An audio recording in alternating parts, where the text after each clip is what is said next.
ہم زندہ قوم ہے، آئندہ قوم ہے، ہم زندہ قوم ہے، آئندہ قوم ہے، ہم سب کی ہے پہچان، ہم سب کا پاکستان، پاکستان، پاکستان، ہم سب کا پاکستان۔ ناظرین السلام علیکم، جمال محسن پاکستان وائس کے ساتھ حاضر ہے۔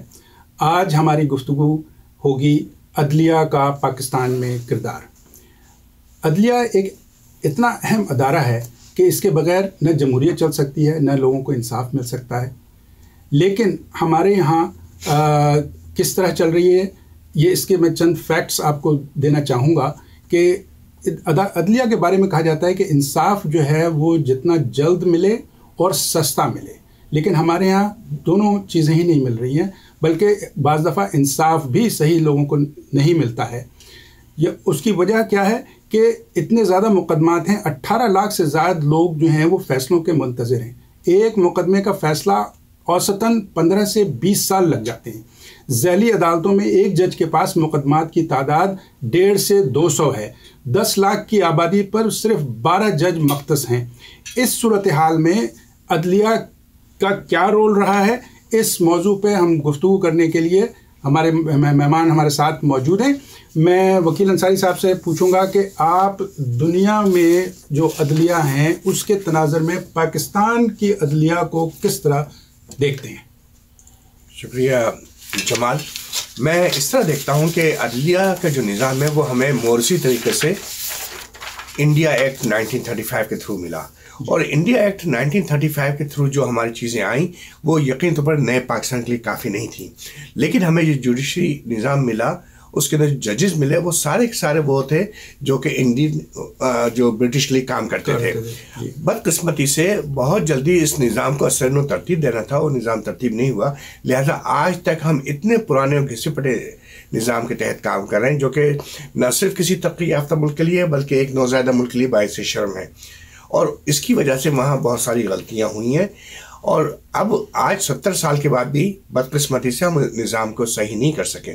ہماری مقننہ جو ہماری پارلیمنٹ ہے، قانون ساز اسمبلی ہے، اس نے کوشش شروع میں کی لیکن حکومتوں کی طرف سے اس کو میرا خیال ہے وہ چیز نہیں مل سکی، اور ہمارے وہاں پھر آئین کو بار بار توڑا گیا۔ تو میں یہ کہتا ہوں کہ یہ جو اینٹ رکھی گئی ہے ہمارے وہاں عدلیہ کے نظام کی وہ ٹیڑھی ہے۔ جب تک ہم اپنے سسٹم کو چینج نہیں کریں گے، مطابق نہیں ڈھالیں گے، جب تک عدلیہ کا نظام ایسے ہی رہے گا۔ جو ابھی آپ نے فگر پیش کی وہ بہت اچھی فگرز تھیں، بدقسمتی سے اس کو یکسرینوں بدلنا ہے۔ جی بہت شکریہ۔ سردار صاحب یہ بتائیں کہ پاکستان کی عدالتوں پہ مختلف مواقعوں پہ کچھ الزامات بھی لگے ہیں، آپ اسے کس طرح دیکھتے ہیں؟ بسم اللہ الرحمن الرحیم۔ جمال محسن صاحب، ماشاءاللہ وکیل انصاری صاحب نے پاکستان کی عدلیہ پر ایک بھرپور روشنی ڈالی ہے، اور میں یہ سمجھتا ہوں کہ اس 71 سالوں میں کیونکہ میں بہت قریب بھی رہا اس جوڈیشری کے سسٹم، میرے بہت سارے دوست احباب، میرے خود والد صاحب وکیل تھے، اور انہیں یہ شرف حاصل تھا کہ وہ انڈیوائیڈڈ پاکستان بار کونسل کے ممبر بھی رہے، ماشاءاللہ، اور انہوں نے ان کی وجہ سے بہت سارے لوگوں کو قریب سے دیکھا، سنا۔ تو میں یہ سمجھتا ہوں کہ پاکستان کی جوڈیشری میں جو سب سے پہلے تباہی کی جو بنیاد رکھی گئی وہ خواجہ ناظم الدین کی حکومت کو برطرف جب کیا مولانا غلام محمد نے، اور اس کے بعد مولوی تمیز الدین صاحب کیس لے کر اپنا سندھ ہائی کورٹ میں گئے، اور وہاں وہ جیت گئے، اور اس کو سبوٹاج کرنے کے لیے پھر جب فیڈرل کورٹ میں آئے تو وہاں پر جسٹس منیر نے نظریہ ضرورت کی ایجاد کیا، اور وہاں سے پاکستان کی جوڈیشری میں ایک تباہی کا سلسلہ رہا۔ لیکن سارے سلسلے میں بڑے اچھے فیصلے بھی ہوئے، بڑے اچھے لوگ بھی آئے، لیکن زیادہ تر وہ لوگ آئے جو حکمرانوں کے منظور نظر تھے۔ تو میں سمجھتا ہوں کہ ایک سی-سو کا وہ رہا ہماری جوڈیشری میں کوشش رہی۔ اوکے، یہیں سے میں ایک سوال اٹھاتا ہوں کہ آپ نے کہا کہ منظور نظر، تو وکیل بھائی ذرا یہ بتائیں کہ جج اور چیف جسٹس کی تقرری کا اختیار آخر کس کے پاس ہے؟ کیا وہ صدر اپنے منظور نظر کو ہی منتخب کر سکتے ہیں؟ شروع میں یہ نظام رہا، لیکن پاکستان میں جو سپریم کونسل بنی اس نے لے لیا کہ ریکمنڈیشن کی جاتی ہیں، اور جب ریکمنڈیشن ہونے کے بعد یہ فیصلہ آتا ہے تو کرتا اس کو صدر ہے، وزیر اعظم سے مشورہ کرنے کے بعد اور زیادہ تر اس کے کریڈینشیل دیکھنے کے بعد، لیکن ریکمنڈیشن آتی ہیں سپریم کونسل سے. یہ ایک عام طریقہ ہے. لیکن بدقسمتی سے انڈیا ایکٹ 1935 میں یہ صدر بھی کر سکتا ہے، اور یہ ہوا ہے. دیکھیے ابھی بڑی اچھی بات سردار صاحب کہہ رہے تھے کہ کہاں پہ مشکلات آئیں مولوی تمیز الدین کے حوالے سے. دیکھیے نظریہ ضرورت جو ہے وہ ایک ایسا نظریہ تھا جس نے کہ پاکستان کے عدالتی نظام میں ایک شگاف ڈال دیا. شریف پیرزادہ جو بعد میں آ کے بہت بڑے وکیل بنے، انہوں نے جو فوجی ٹولہ آیا اس کو نظریہ ضرورت کے تحت اور یہ پھر ہر دور میں بن گیا. شریف الدین پیرزادہ اور اے کے بروئی اور احسن ظفر جیسے لوگ جو ہیں وہ ہمارے جوڈیشری کے سسٹم میں پیدا ہوتے رہے اور غاصبوں کو اور ان لوگوں کو یہ پروٹیکٹ کرتے رہے. جی. تو بدقسمتی سے ہوا یہ جو میں پھر دہراؤں گا کہ 1935 جو انڈیا ایکٹ ہے، اگر ہم اس کو چینج کر دیتے اس وقت، جو کہ جس کی کوشش بھی کی گئی، اور جب کوشش کی گئی تو اس کو نہ بھولیے کہ حکومت وقت نے اس میں کوئی ایسی بات نہیں کی کہ ہم شاید اس وقت ہماری عدالتیں صحیح ہو جاتی. آج ہمارا جو آپ بتا رہے تھے لنگڑا لولا نظام جو ہے، آج اس میں بہت زیادہ کام کی ضرورت ہے، اور ہم شاید اس جگہ کھڑے کہ نظام کولیپس ہونے والا ہے. آپ نے بات کی نظریہ ضرورت کی، اور یہ بہت کئی بار استعمال ہوا ہے. صرف پہلی بار 54 میں ہوا اور اس کے بعد یہ ایک سمجھو ایک سلسلہ شروع ہو گیا. تو کچھ ذرا اس میں وضاحت کریں کہ آپ کا کیا مطلب ہے نظریہ. دیکھیں ابھی جیسے انہوں نے ذکر کیا سردار صاحب نے، اور واقعی یہ کہ ہم نے بعض حکومتوں کو جبکہ وہ آئین توڑ کے آئے، جبکہ انہوں نے یقینی طور پر وہ فوجی ٹولہ تھا، اس کو کوشر کرنے کے لیے، اس کو جائز قرار دینے کے لیے ہم نے نظریہ ضرورت استعمال کیا. اور سارا اس چیز کے لیے چونکہ کرپشن پھیل رہا تھا، چونکہ یہ چیز تھی، چونکہ وہ چیز تھی، ہم نے جب جائز تو ہر ایرے غیرے نتھو خیرے نے اس کا فائدہ اٹھایا. بدقسمتی سے یہ بہت بڑے وکیل بھائی نہ صرف فوجی ٹولے نہیں بلکہ آٹوکریٹس نے جو اپنا نواز شریف جیسی شکل میں یا اور جو آئے ایون بھٹو صاحب، یہ سب اپنے زمانے میں ان لوگوں نے اپنی مرضی کے ججز کو لانے کی کوشش کی. اس کے بعد جوڈیشری کو ایک بہت بڑا اپنا کیا کہتے ہیں نقصان پہنچا، جو دھچکا لگا وہ ان لوگوں کی حرکتوں سے بھی لگا. میں یہیں پہ آپ سے ایک سوال کروں گا کہ جب آپ نے ذکر کیا آٹوکریٹ کا بھی اور اپنا اس کی ملٹری گورنمنٹ کا، یہ مجھے ذرا میری معلومات کے لیے بھی اور ہمارے ناظرین کی معلومات کے لیے، بھائی یہ ججوں اگر جج صحیح طرح سے پرفارم نہ کر رہے ہوں تو کیا ان کو برطرف کیا جا سکتا ہے، اور اس کا کیا طریقہ ہے؟ یہ جی ویسے تو بڑا سامنے ہے قانون، اپنا بڑا واضح ہے کہ اگر کوئی جج اس کے خلاف کرپشن کا کیس ہے یا وہ صحیح پرفارم نہیں کر رہا اور کوئی سائل لے کر اس کے خلاف وہ جاتا ہے یا عدالت کے خلاف بول رہا ہو، یا جو سپریم کونسل ہے وہ اس کے خلاف ایکشن لیتی ہے. پہلے ایوب خان کے زمانے میں ایک جج صاحب تھے، ان کو ہٹایا گیا. پھر اس کے بعد اس طرح مختلف، پھر آپ دیکھیں حالیہ ہماری تاریخ میں جیسے انہوں نے کہا جی کہ فوجیوں کے علاوہ اس میں آٹوکریٹس جو تھے ان کا بڑا ایک خاص رول رہا، اور انہوں نے آ کر جوڈیشری میں جو وہ جو زخم لگائے جو آٹوکریٹ تھے، آپ اگر دیکھیں تو آپ فوجی حکومت کے پروردہ تھے. بدقسمتی تو یہی ہے کہ آج تک وہی لوگ آ رہے ہیں، وہی پروردہ ہیں، اور جنہیں ہم آج سیاستدان کہتے ہیں، یہ سارے وہ ہیں جو ان فوجیوں کے گملوں میں پلے. اچھا کہ میں خدا نخواستہ کسی فوجی حکومت کے خلاف ہوں، انفارچونیٹلی یہ بھی ہوا ہے کہ فوج نے بعض دفعہ واقعی کرپٹڈ لوگوں کو ہٹایا بھی ہے، جو کہ ایک پلس پوائنٹ ہے، لیکن طریقہ دوسرا ہونا چاہیے تھا.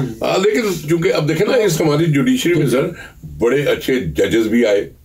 میں ان کے نام لے سکتا ہوں، سردار عبدالرشید صاحب جو سب سے پہلے جج تھے، پھر اس کے بعد M.R. کیانی، پھر جسٹس کے کاؤس، پھر آپ دیکھیں ایک لمبی فہرست ہے اچھے لوگوں کے بھی. سارے بڑے جاری رکھیں گے، اور جب ہم واپس آئیں گے تو پھر ہم اسی کو یہاں سے اٹھائیں گے. ہم تو جب چھوٹے سے بریک کے لیے ہم آپ سے اجازت چاہتے ہیں.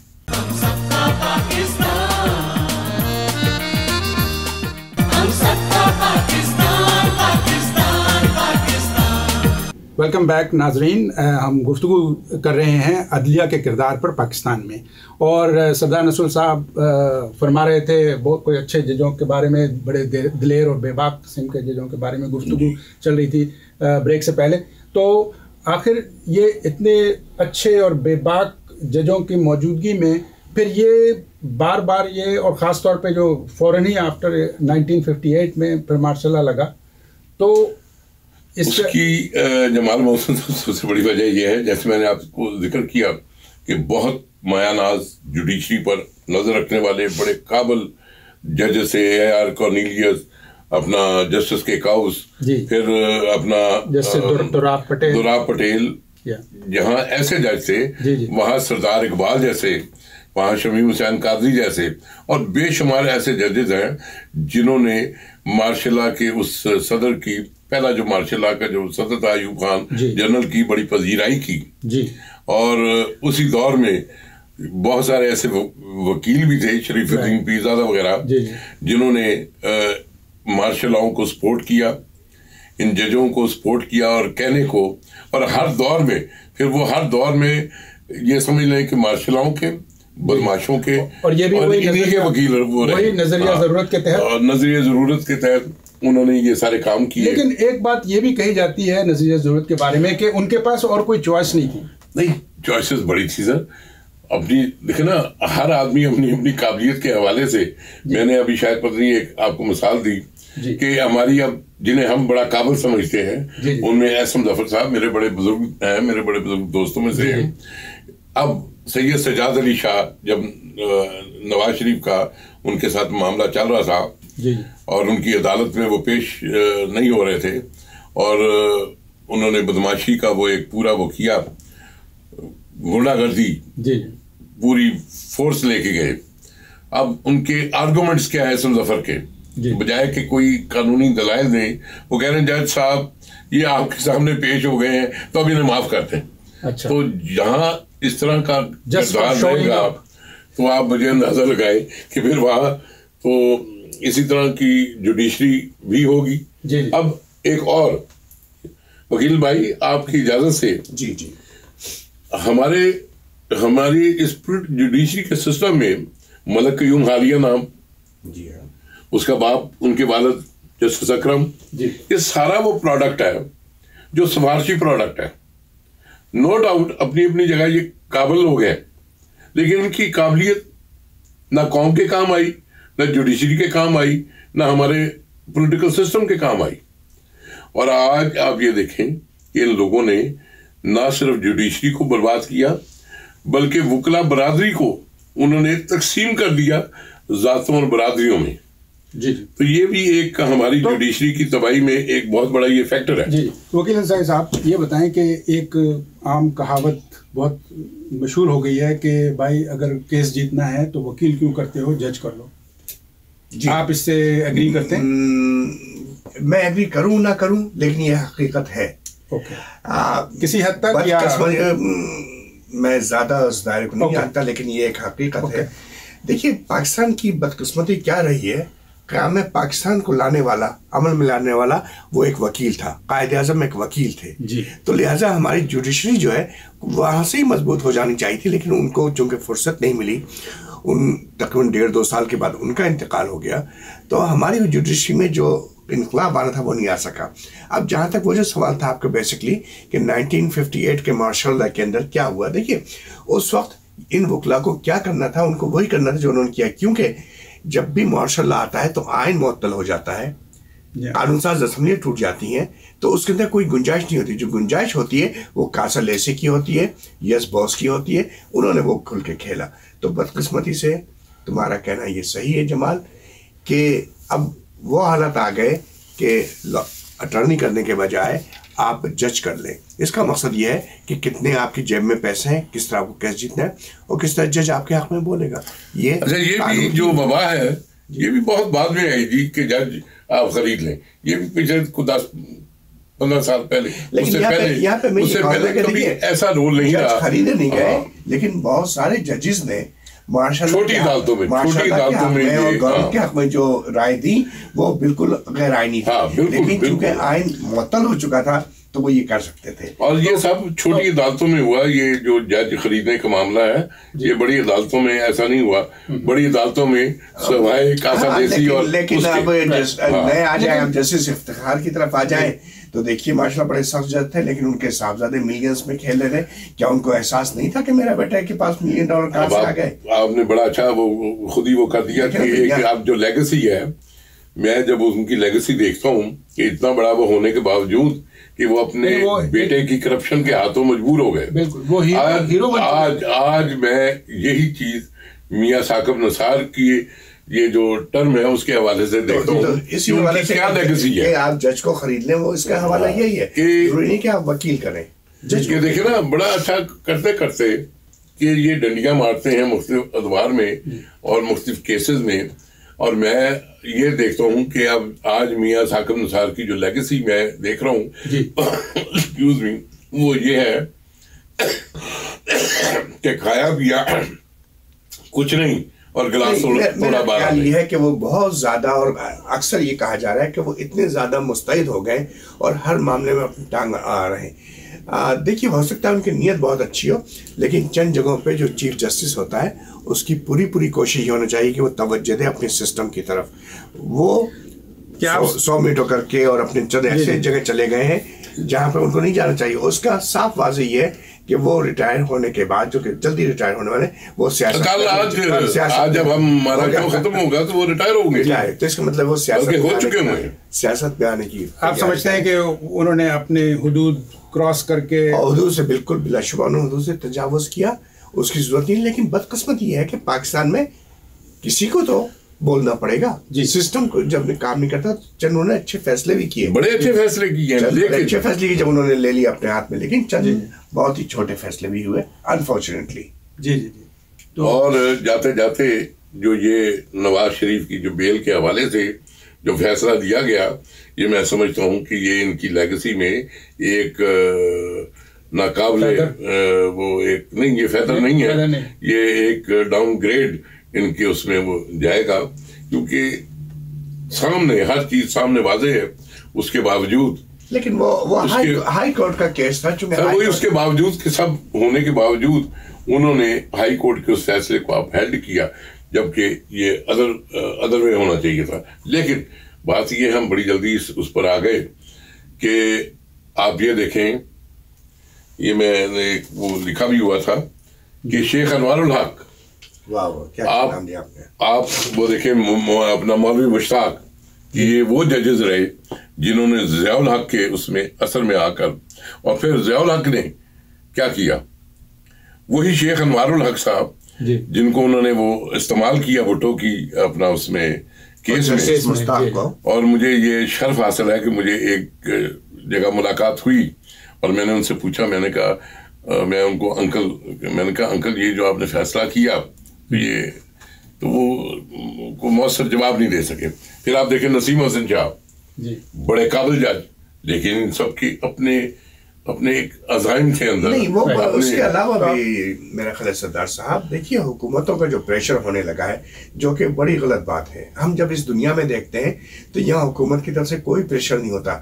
یہ ضرور ہے کہ ایک ریپبلکن صدر بناتا ہے کسی کو جج سپریم کورٹ میں, یا ڈیموکریٹ بناتے ہیں, لیکن آپ دیکھیں کہ وہ بالکل آزاد ہو کے بڑے بڑے فیصلے کرتے ہیں. جج بننے کے بعد ہم جس ماحول میں رہ رہے ہیں ہم, اس کے بعد ہم یہ دیکھ رہے ہیں کہ یہاں کے ججز جو ہیں وہ غیر جانبدار ہیں, اور وہ کوئی ایسا فیصلہ نہیں کرتے کہ ان کی بدقسمتی سے یہ انڈیا ایکٹ 1935 نے ہمارے ججز کو یہ موقع دے دیا ہے کہ وہ اپنی مرضی سے فیصلے کریں.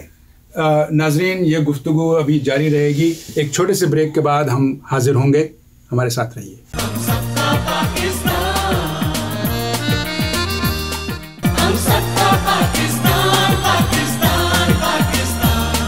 ویلکم بیک ناظرین.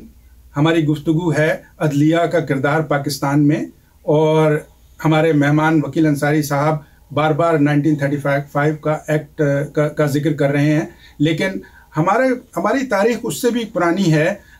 جو اپنے خلفائے راشدین کے زمانے میں جو عدالتی نظام تھا اور جو فیصلے ہوئے ہیں, وہ اگر ہم اس کی تقلید کریں تو ہماری عدلیہ بہت بہتر ہو سکتی ہے. آپ کو واقعہ تو یاد ہی ہوگا حضرت علی کا کہ ایک یہودی نے ان پہ الزام لگایا کہ یہ زر بختر ان کی ہے، اور حضرت علی نے اپنے بیٹے کی گواہی پیش کی، جو قاضی نے بہت مؤدبانہ عرض کیا کہ آپ دونوں سچے ہیں، آپ کا بیٹا بھی اور آپ بھی، لیکن اس معاملے میں آپ کے بیٹے کی گواہی جو ہے قبول نہیں ہوگی، اور انہوں نے فیصلہ یہودی کے حق میں کر دیا، اور یہودی نے پھر وہ زار و قطار رونے کے ساتھ اس نے کہا کہ نہیں، میں یہ تو صرف ٹیسٹ کرنا چاہتا تھا اسلام کا عدالتی نظام جس میں آپ لوگ پاس ہو گئے۔ تو ہمارے پاس تو یہ تاریخ ہے، لیکن آج ہماری پاکستانی عدلیہ کا کیا حال ہے؟ تو وہ ہم یہ سننے میں بھی آتا ہے وکیل انصاری صاحب کہ بڑے پھنستے نہیں اور چھوٹے بچتے نہیں، آپ اس سے کیا متفق ہیں؟ بھائی سبحان اللہ، آپ نے کیا اچھا واقعہ یاد دلایا، اور یقین طور پر خلفائے راشدین کا جو زمانہ ہے وہ ایسا ہی زمانہ ہے۔ حضرت عمر فاروق نے جو یہ نظام بنایا اس کے بعد جو چلتا رہا، کاش کہ وہ زمانہ آ جائے۔ ہم مدینہ کی ریاست کی بات کر رہے ہیں، کاش کہ وہ زمانہ آ جائے، لیکن حقیقت میں آج اس دنیا میں تو آپ نے جیسے کہا کہ بڑا پھنستا نہیں ہے، جی کیا رہا پورا جملہ؟ بڑے پھنستے نہیں، چھوٹے بچتے نہیں۔ اچھا، بالکل صحیح ہے۔ دیکھیے اس کی مثال میں اس طرح دوں گا کہ ایک مکڑی اپنا جالا بناتی ہے، اس میں چھوٹے چھوٹے کیڑے مکوڑے پھنستے رہتے ہیں، لیکن اگر اسی جگہ سے ایک بڑا پرندہ گزرے تو جالے کو اپنے ساتھ بہا کے لے جاتا ہے۔ اب آپ کی جو مثالیں ہیں بالکل صحیح بیٹھتی ہے کہ مکڑی کا جالا جو بنایا گیا ہے، جو قانون بنائے گئے، اس میں جب کوئی بڑا آدمی آتا ہے تو وہ نکل جاتا ہے وہاں سے کہ اس کے پاس اتنی بڑی طاقت ہے، چاہے پیسہ ہے چاہے اچھا وکیل ہے، اور چھوٹا یوں پھنس جاتا ہے۔ ایسا ہونا نہیں چاہیے۔ بالکل آپ صحیح کہہ رہے ہیں، اس لیے ہم نے مکڑی کے جالے کا حوالہ دیا کہ دیکھیے ہمارے وہاں بھی بہت سارے ایسے جالے بنائے گئے جو خود ساختہ جالے ہیں، اور ہم نے موقع دیا ہے کہ بڑے کو کہ وہ پھنسے نہیں اور چھوٹا بچے نہیں۔ آپ حالیہ مثال دے سکتے ہیں نواز شریف کی، زرداری کی، جی ہاں جی ہاں، یہ کرپٹ لوگ جو ہیں یہ دم دلاتے پھر رہے ہیں، پیسہ ہے اور دلاتے پھر رہے ہیں۔ تو کہنے کا مقصد یہ ہے کہ دیکھیے آج ہم 1500 سال پہلے سے کمپیئر نہیں کر سکتے۔ آج امہ کافی بڑی ہو گئی ہے، حالت بڑے ہو گئے، اور ہم لوگ زیر سایہ رہے ایسے لوگوں کے جو کہ ہمیں اپنا قانون دے کے گئے ہیں۔ جو میں بار بار بات کہہ رہا تھا، اس کے علاوہ کوئی قانون ہے؟ مشکل یہ ہے کہ ہمیں انقلاب لانا تھا، ہمارے اندر بہترین وکلا موجود تھے، ہمیں اپنے عدالتی نظام کو صحیح کرنا تھا، ہمیں اپنی گورنمنٹ کو صحیح کرنا تھا۔ جب تک عدلیہ مضبوط نہیں ہوگی گورنمنٹ بھی مضبوط نہیں ہو سکتی، اور گورنمنٹ اگر مضبوط نہیں ہوگی تو عدلیہ مضبوط نہیں ہوگی۔ یہ لازم و ملزوم ہے ایک چیز ہے۔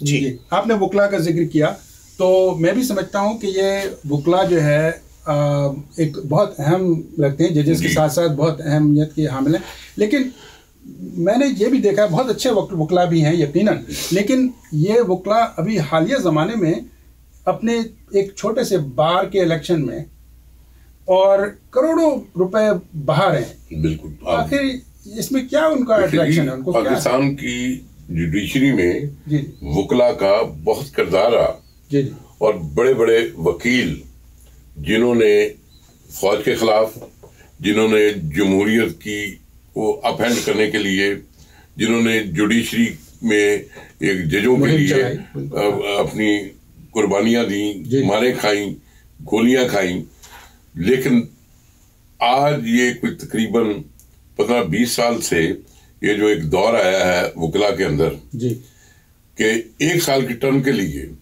کروڑوں روپے خرچ ہوتے ہیں۔ اور میں یہ وکیل انصاری صاحب آپ کو ایک واقعہ سناؤں۔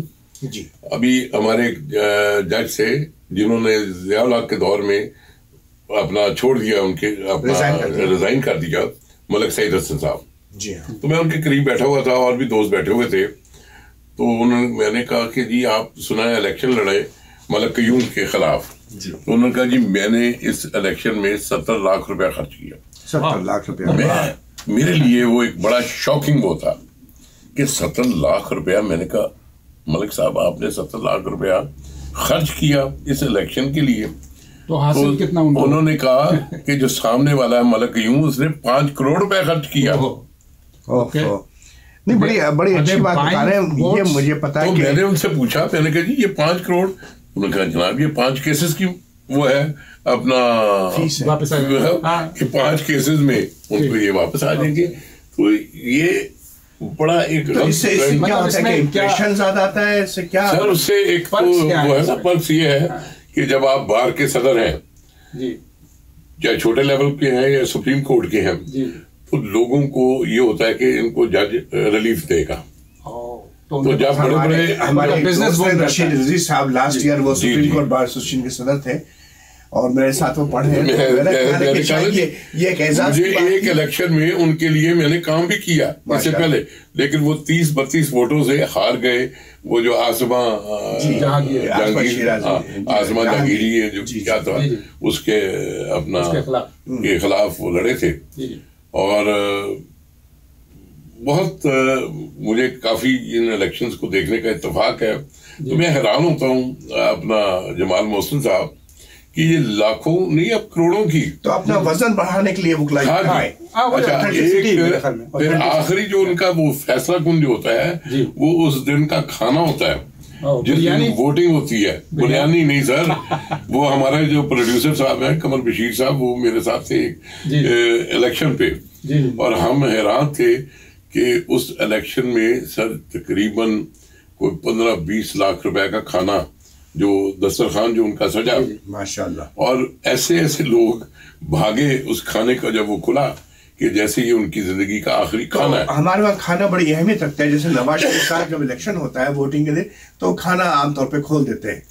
تو میرا خیال ہے کھانا اتنا ویک پوائنٹ بن گیا ہمارا بہت زیادہ. ہاں میں یہ سمجھتا ہوں کہ اس میں ریفارم لانے کی بڑی ضرورت ہے. ہاں مطلب جیسے یہاں ہے نا کہ آپ اتنا پھر آپ ایک اور لمیٹڈ اماؤنٹ خرچ کر سکتے ہیں. اور بھی بڑی برائی وہ ہو گئی ہے کہ یہ 2 ادوار ہے نا نواز شریف کا اور بے نظیر کا, اس میں وکلا نے گروپس بنا لیے کیونکہ ان کو ریلیف ملتا ہے, ان کو جابیں ملتی ہیں, ان کو ایڈوکیٹ وہ ہر ادارے میں جو ان کو لیگل ایڈوائزری کی ایک وہ تمنا رہتی ہے کہ جہاں پر 5,000 سے لے کے اور 5 لاکھ تک کا ان کو فیس ملتی ہے. تو اب آپ تو یہ بھی بزنس اسٹیٹس بڑھ جاتا ہے, اسٹیٹس بڑھ جاتا ہے. اسٹیٹس کے علاوہ دیکھیں نا کہ ایک آدمی جس کا اس کو اس کی پریکٹس کچھ بھی ہے, جس کو پتا ہو کہ میرے گھر کا کچن چل رہا ہے, وہ اس وجہ سے وہ ایک قسم کی چمچا گیری کرتا ہے. اس کا مقصد ہے عابیت کی بنیاد پہ بڑا اٹارنی نہیں بنتا. دیکھیے یہاں لی ایف بیلی کا نام بہت مشہور ہے کہ جو وہ جاتا تھا تو یقیناً ایک سینئر تھا تو ججز اس کی پرواہ کرتے سنتے تھے, لیکن کبھی ایسا نہیں ہوا کہ ججز اس سے مرو ہوئے ہو یا کسی اس میں آ کے ہو. تو یہ بدقسمتی جو آپ نے کہا کہ بہت بڑے انقلاب کی ضرورت ہے ہمارے بہت بڑے ہمارے جوڈیشل سسٹم میں بہت بڑے ریفارم کی ضرورت ہے. اگر وہ ریفارم آ جائے تو پاکستان کی 90% بیماریاں جو ہیں وہ دور ہو جائیں. اچھا سیاسی اور سماجی. تو ہم یہ کہہ سکتے ہیں کہ اللہ کرے کہ ہمارے وہاں سستا نظام آ جائے جس کی وجہ سے ایک غریب کو انصاف مل سکے, بر وقت انصاف مل سکے. تو ہم دعا گو ہیں کہ اللہ کرے پاکستان جیسے ملک میں جہاں کے واقعی ہمارے جو اقدار ہیں اور جو ابھی ہم بات کر رہے تھے خلفائے راشدین کا, اس اقدار کے حوالے سے ہم یہ کہہ سکتے ہیں کہ اللہ کرے پاکستان وہ نظام بہت جلد آئے جہاں غریب کو انصاف ملے اور جہاں ہم لوگ سرخ رو ہو سکیں. اور ہم امید کرتے ہیں کہ یہ آنے والے جو چیف جسٹس صاحب ہیں یہ کو اچھے اقدام کریں اور قانون کے مطابق انصاف جو ہے وہ ہر دہلیز پر, ہر شخص کی دہلیز پر پہنچائیں. کیا بات ہے. تو ناظرین ہماری گفتگو آج آپ نے سنی عدلیہ کا کردار پاکستان میں, اور ہم نے کچھ اچھے ججز کے بارے میں بات کی, کچھ مثبت فیصلوں کے بارے میں بات کی, اور اب ہم صرف یہی امید کر سکتے ہیں کہ جو نئے چیف جسٹس آ رہے ہیں وہ کچھ اس میں اور بہتری لائیں, اپنی حدود میں رہ کے جو بھی کام کر سکتے ہیں عدلیہ کے لیے وہ کریں. آپ سے اجازت چاہوں گا. خدا حافظ. ہم زندہ قوم ہیں.